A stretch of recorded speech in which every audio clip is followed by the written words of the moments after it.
So today's topic is Einstein photoelectric equation. Now see in photoelectric laws पे based है Einstein photoelectric equation निकालेंगे हम लोग। ये आपके पास एक मेटल की सरफेस है, इनके ऊपर फ्री इलेक्ट्रॉन्स पड़े हैं। आपने क्या किया, एक फोटोन गिराया h न्यू एनर्जी का, इलेक्ट्रॉन के साथ इलास्टिक कोलिजन हुआ, इलेक्ट्रॉन विल कम आउट।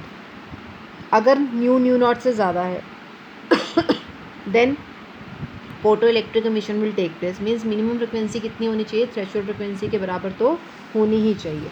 आपने एच न्यू गिराया, एच न्यू का कुछ पार्ट इसको इजेक्ट करने में बाहर जस्ट सरफेस पे लेने के लिए काम आ गया, उसको क्या बोलते हैं, वर्क फंक्शन। और बाकी पार्ट किस में कन्वर्ट हो गया, काइनेटिक एनर्जी।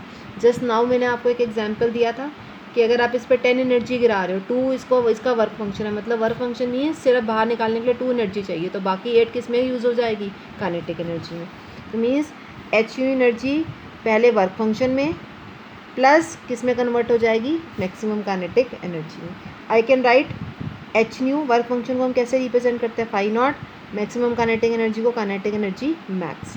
नाउ यहाँ से देखो काइनेटिक एनर्जी मैक्सिमम क्या आ गया आपके पास, H nu minus phi naught, आप इसको इधर ले गए।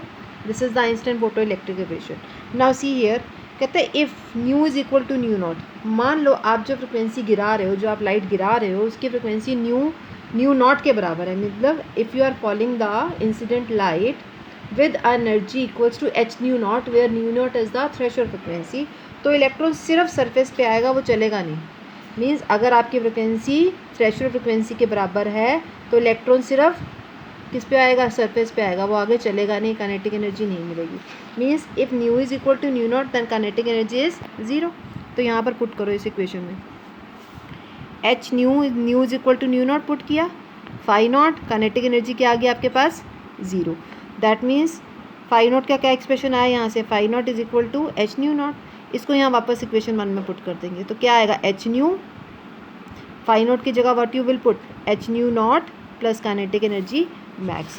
सो h nu naught kinetic energy max, इसको इधर ले जाके सब्ट्रैक्ट कर देंगे, h nu minus h nu naught is equal to kinetic energy max.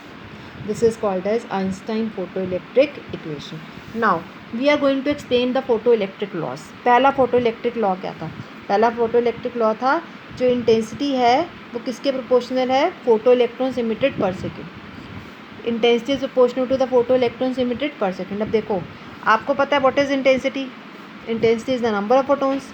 क्योंकि एक फोटोन एक इलेक्ट्रॉन, या मैं ऑलरेडी आपको एक्सप्लेन कर चुकी हूँ, एक फोटोन एक इलेक्ट्रॉन को बाहर निकालता है, 2 फोटोन 2 इलेक्ट्रॉन्स निकलेंगे, 3 फोटोन 3 इलेक्ट्रॉन्स निकलेंगे। तो अगर आप इंटेंसिटी बढ़ा रहे हो तो आप नंबर ऑफ फोटोन्स बढ़ा रहे हो, नंबर ऑफ फोटोन्स बढ़ाने से नंबर ऑफ इलेक्ट्रॉन्स बाहर जितने निकल रहे हैं वो ज़्यादा होंगे, जितने ज़्यादा इलेक्ट्रॉन्स बाहर निकलेंगे उससे करंट बढ़ेगा, फोटो इलेक्ट्रिक करंट बढ़ेगा। नेक्स्ट है, अगर सेकेंड लॉ क्या था कि मिनिमम फ्रिक्वेंसी कितनी होनी चाहिए, थ्रेशोल्ड फ्रिक्वेंसी के बराबर। अगर थ्रेशोल्ड फ्रिक्वेंसी से कम फ्रिक्वेंसी है तो photo electric emission will not take place. Now see from star equation I am going to prove it. Suppose आपकी फ्रिक्वेंसी जो फ्रिक्वेंसी आप ले रहे हो वो लेस देन न्यू नॉट है, then what will happen, put करो, अगर न्यू नॉट से कम है तो आंसर नेगेटिव आएगा, काइनेटिक एनर्जी नेगेटिव होगी। What do you mean by negative kinetic energy, negative kinetic energy का मतलब है electron will still remain bound to the metal surface. Electron अभी भी मेटल की सरफेस से बाउंडेड है, वो बाहर नहीं निकल पा रहा। ओके, तो बाहर नहीं निकल पा रहा मीन्स फोटो इलेक्ट्रिक एमिशन नहीं हो रहा। सो अगर आपकी फ्रिक्वेंसी थ्रेशोल्ड फ्रिक्वेंसी से कम है then photo electric emission will not take place. अगर फ्रिक्वेंसी थ्रेशोल्ड फ्रिक्वेंसी से ज़्यादा है तो क्या होगा, आप देखो यहाँ से काइनेटिक एनर्जी किसके प्रोपोर्शनल आ रही है, न्यू के प्रोपोर्शनल है। मीन्स जितनी इंसिडेंट लाइट की फ्रिक्वेंसी ज़्यादा उतनी उसकी एनर्जी भी ज़्यादा, और जितनी एनर्जी ज़्यादा उतनी ही ज़्यादा काइनेटिक एनर्जी से इलेक्ट्रॉन्स बाहर निकलेंगे। इंटेंसिटी चेंज करने से नंबर ऑफ फोटोन्स चेंज होंगे, नंबर ऑफ फोटोन चेंज होने से नंबर ऑफ इलेक्ट्रॉन चेंज होंगे, नंबर ऑफ इलेक्ट्रॉन चेंज होने से क्या चेंज होगा, photo electric current. Energy change होने से क्या चेंज होगा, काइनेटिक एनर्जी चेंज होगी। जितनी एनर्जी फॉलिंग लाइट की ज़्यादा है, जितनी frequency, energy means frequency, because यहाँ हम कह रहे हैं लाइट किस फॉर्म में गिर रही है, एच न्यू, जितनी फ्रिक्वेंसी ज़्यादा उतनी एनर्जी भी ज़्यादा, एच न्यू ज़्यादा, एनर्जी मीन्स एच न्यू, जितनी फ्रिक्वेंसी ज़्यादा उतनी एनर्जी ज़्यादा, और जितनी एनर्जी ज़्यादा उतनी ज़्यादा एनर्जी के साथ वो पार्टिकल्स इलेक्ट्रॉन्स बाहर निकलेंगे। फोर्थ में आपको ऑलरेडी एक्सप्लेन कर चुकी हूँ, it is an instantaneous process. क्यों इंस्टेंटेनियस प्रोसेस है, एक्चुअल में क्या है, जब लाइट इस पर गिर रही है तो एक फोटोन एक इलेक्ट्रॉन के साथ स्ट्राइक कर रहा है, ये एक फोटोन है, कि एक इलेक्ट्रॉन है, स्ट्राइक कर रहा है, आपस में दोनों में क्या हो रहा है, इलास्टिक कोलिजन हो रहा है, सारी की सारी एनर्जी इसको ट्रांसफ़र हो रही है और ये क्या है, इतनी एनर्जी के साथ बाहर आ रहा है। ओके, अगर तो फ्रिक्वेंसी थ्रेशोल्ड फ्रिक्वेंसी से ज़्यादा है तो वो काइनेटिक एनर्जी में बची हुई एनर्जी काइनेटिक एनर्जी में कन्वर्ट हो जाएगी, अदरवाइज इलेक्ट्रॉन अगर फ्रिक्वेंसी जस्ट थ्रेशोल्ड फ्रिक्वेंसी के बराबर है तो इलेक्ट्रॉन जस्ट सरफेस पे ही आएगा। वो कहते हैं ये इंस्टेंटेनियस प्रोसेस के, क्योंकि इस एक सिंगल इवेंट को होने में कितना टाइम लग रहा है, 10⁻⁹ सेकेंड। मीन्स फोटोन और इलेक्ट्रॉन के इलास्टिक कोलिजन को होने में सिर्फ 10⁻⁹ सेकेंड लग रहे हैं। So that is an instantaneous process. Instantaneous process मतलब बहुत जल्दी से होने वाला एक प्रोसेस। सो इन सारों से हमने क्या रिजल्ट निकाला, कंसिक्वेंसेस क्या थे इसके, photo electric emission is only possible.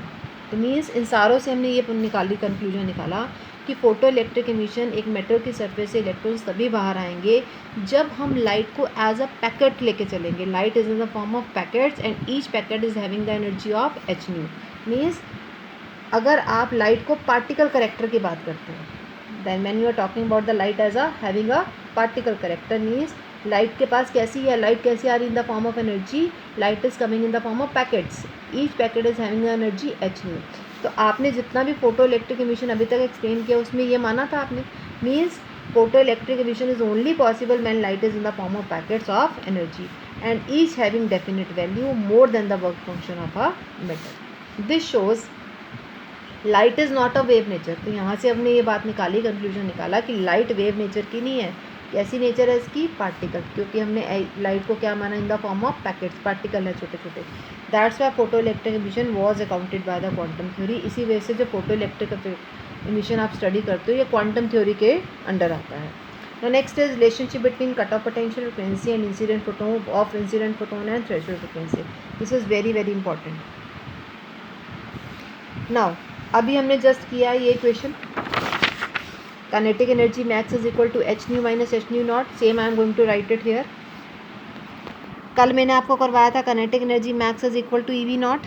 V naught is stopping potential और कट ऑफ पोटेंशियल। पुट करो यहाँ वैल्यू को, EV naught h nu minus h nu naught, V naught h upon, इधर ले जाओ इसको, E को दोनों तरफ चल जाएगा। तो देखो what is this equation, this is equation of straight line. Compare करो, स्ट्रेट लाइन की इक्वेशन क्या होती है, y is equal to mx plus c। ये y है, ये m है, ये x है और ये c है। मीन्स अगर आप x एक्सिस पे न्यू ले लो और y एक्सिस पे v नो पोटेंशियल ले लो, स्टॉपिंग पोटेंशियल ले लो, तो y axis stopping potential frequency के बीच में कैसा ग्राफ आएगा, स्ट्रेट लाइन। और इसका इंटरसेप्ट क्या, negative, minus phi naught by minimum frequency कितनी होनी चाहिए यहाँ पर, थ्रेशोल्ड फ्रिक्वेंसी के बराबर, तभी फोटो इलेक्ट्रिक एमिशन होगा। Now next is some important graphs. The first is the graph between stopping potential and frequency. I have already drawn it. अब पेपर में क्वेश्चन कैसे आता है, draw the graph between stopping potential and frequency and hence find out the work function from it. अब इस graph से आप work function कैसे निकाल सकते हो, आपने अभी इक्वेशन लिखी थी y is equal to mx plus c। Okay, इसका m क्या लिया था आपने, h अपॉन ई। क्या इक्वेशन थी आपके पास, EV naught h nu plus phi naught, ये इक्वेशन थी आप, minus phi naught. So V naught क्या था, h by E nu minus phi naught by E. तो आज इस ग्राफ से वो कह रहा आप कैसे निकाल सकते हो वर्क फंक्शन निकाल सकते हो। देखो जब आप वी नॉट और न्यू के बीच में ग्राफ ड्रॉ करोगे तो आपके पास ऐसा ग्राफ आएगा और आपको पता है this is the intercept c। तो c क्या है आपके पास, phi naught minus phi naught by E, that is magnitude क्या लोगे c का, फाई नॉट बाई ई।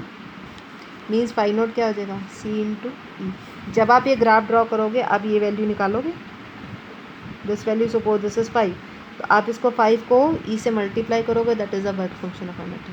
तो इस ग्राफ के इंटरसेप्ट से, इस ग्राफ के, कौन से ग्राफ के, the graph between stopping potential frequency के ग्राफ के इंटरसेप्ट से, अगर आप उसके इंटरसेप्ट को सिंपल e के इलेक्ट्रॉन के चार्ज से मल्टीप्लाई कर दोगे तो क्या आ जाएगा आपके पास, वर्क फंक्शन। इस ग्राफ से हम प्लैंक्स कांस्टेंट में निकाल सकते हैं। इस ग्राफ का स्लोप क्या था, m इज इक्वल टू क्या था, h अपॉन ई।